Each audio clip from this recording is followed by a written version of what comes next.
अवघं कोकण ज्या क्षणाची वाट पाहत होतं तो दिवस अखेर जवळ आलाय। बहुप्रतीक्षित वैभववाडी ते कोल्हापूर रेल्वे मार्ग महाराष्ट्र सरकारमार्फत उभारण्याचा निर्णय मुख्यमंत्री देवेंद्र फडणवीस यांनी घेतलाय।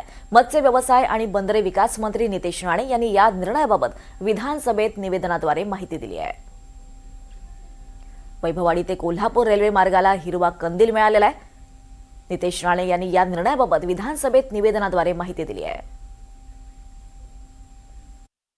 सर्व कृतींमध्ये उपलब्ध वाहतूक सुविधा या सर्व बाबींकरिता हा मार्ग अत्यंत आवश्यक असून राज्य शासन यासाठी कटिबद्ध आहे। या मार्गामुळे कृषी व मत्स्य उत्पादनाच्या वाहतुकीला चालना, पर्यटन आणि व्यापार वाढ, पूर्व भूसंकलनाच्या काळातील पर्यायी सुरक्षा दळणवळण मार्ग, दोन्ही विभागांच्या संतुलित सामाजिक व आर्थिक विकास अशा अनेक लाभांचा थेट फायदा नागरिकांना होणार आहे। त्या अनुषंगाने मी सभागृहाच्या निदर्शनास आणून देतो की वैभववाडी कोल्हापूर रेल्वे मार्ग हा प्रकल्प तातडीने पूर्ण करणे आवश्यक असून सदर रेल्वे मार्ग राज्य शासनामार्फत करण्याबाबत माननीय मुख्यमंत्री महोदयांनी प्रशासनाला निर्देश दिलेले आहेत। तसेच सदर रेल्वे मार्गासाठी आवश्यक भूसंपादनाची कारवाई सुरू करण्याचेही निर्देश